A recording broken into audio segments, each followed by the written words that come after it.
और वरुण मुलाना से मिलना चाहते थे, लेकिन पुलिस ने किसानों को मिलने नहीं दिया। पुलिस का कहना है कि मीटिंग खत्म होने के बाद किसानों के एक प्रतिनिधिमंडल से बात करा दी जाएगी। यहाँ के जो एसडीएम साहब हैं उन्होंने हमारे को कहा भी 7 किसान रह जाओ, बाकी अपने घर चले जाओ। हमने सभी किसानों को एसडीएम के कहने से घर भेज दिया, लेकिन हमारे 7 किसानों को अंदर बैठाकर फिर भी हमारे को मिलने नहीं दिया। तो हमारे यहाँ किसान जब अंदर अपना हमने जो हमारे संयुक्त मोर्चा के नेता हमने फैसला किया था, भैया अपना अगर ये हमारा ज्ञापन नहीं लेना चाहते तो अपना ज्ञापन हम डीसी कार्यालय पर चिपका के अपने घर चले जाएंगे।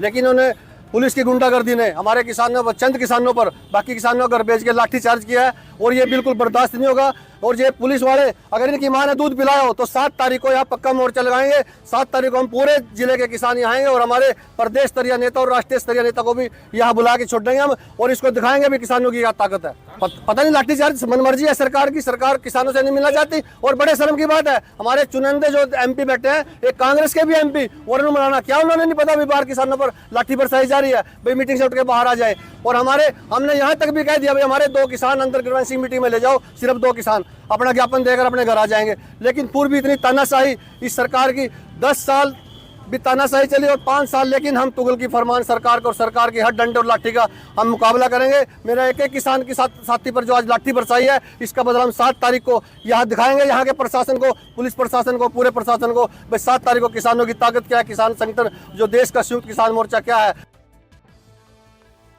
और आगे बढ़ेंगे और जिक्र करेंगे हरियाणा के कृषि मंत्री श्याम सिंह राणा का।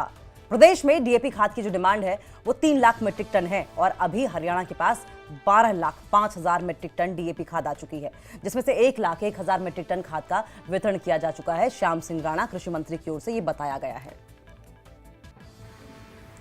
हरियाणा में डीएपी खाद को लेकर के लगातार किसान कहीं ना कहीं परेशान हो रहे हैं और उसको लेकर के सरकार भी लगातार कदम उठा रही है। कहीं थानों के अंदर खाद की पर्ची दी जा रही है तो वह कहीं जो सेंटर्स हैं उनके बाहर लंबी लंबी लाइनें लगी है। हमारे साथ खुद कृषि मंत्री हैं श्याम सिंह राणा जी, उनसे बात करते हैं। राणा जी, खाद की जो परेशानी आ रही है, डीएपी खाद की जो परेशानी आ रही है, किस वजह से ये परेशानी आई है? क्योंकि हमने देखा था कि जब एक बार पहले भी, जब 2014 से 19 में सरकार बनी और 2014 में जब आप लोगों की सरकार आई थी, तो उस समय भी एक बार दिक्कत आई थी और कहीं ना कहीं बड़ी भारी परेशानी किसानों को उठानी पड़ी थी। अब किस वजह से ये परेशानी आई है? देखिए, अभी खाद जो आता है विदेश से, ये जहाँ से भी, साउथ अफ्रीका से आता है ये, लेकिन वहाँ भी कहीं दिक्कतें आ जाती हैं, कहीं ट्रेन की, कहीं लोडिंग की। आते आते अब जब हिंदुस्तान में आएगा ये तो 3 लाख मीट्रिक टन की हमारी डिमांड है वहाँ पर, जिसमें अभी 1.25 अभी आया है ये।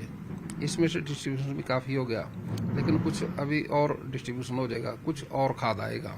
खाद की कोई दिक्कत तो आने वाले टाइम में नहीं आएगी, लेकिन एकदम नहीं आता, ये आता शिफ्ट में है। जैसे अभी जहाँ जहाँ अब रैक लगे हैं वहाँ दिक्कतें दूर होने लग रही हैं, कुछ और लग जाएंगे और दिक्कतें दूर हो जाएंगी। ऐसा कुछ नहीं है, लेकिन खाद मिलेगा सबको।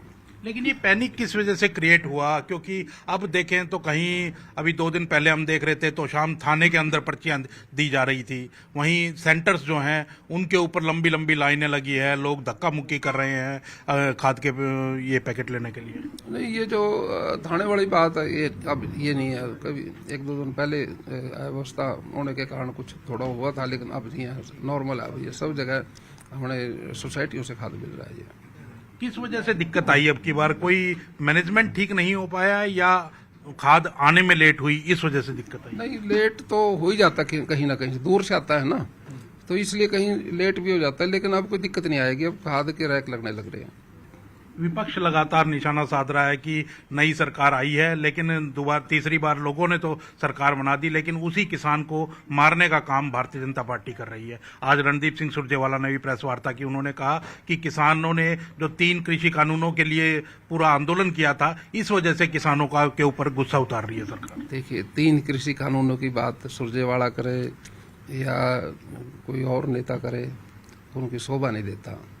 3 कृषि कानून तो कांग्रेस ने बनाए थे, मनमोहन सिंह जी की सरकार में बने थे, और दीपेंद्र हुड्डा जी उस समय रोहतक से सांसद थे। वो बड़ी इस चीज़ को उठा रहे थे, भाई जल्दी जल्दी इस कानून को पास करो, और आलू की लंबाई 2-2 फुट हो जाएगी। वो तो इसके, अब मैं समझता हूँ ये बात, आलू की लंबाई 2 फुट हो सकती है क्या? अब ऐसे तो किसान है वो, उनको किसानों के बारे में ज्ञान नहीं है, ना सुरजेवाड़े को ना दूसरे को। और विपक्ष में होने के नाते से सरकार नहीं बनी, इसलिए गुस्सा उतार रहे हैं वो। कैमरामैन अजय के साथ अंकित उदानी, न्यूज 18 चंडीगढ़।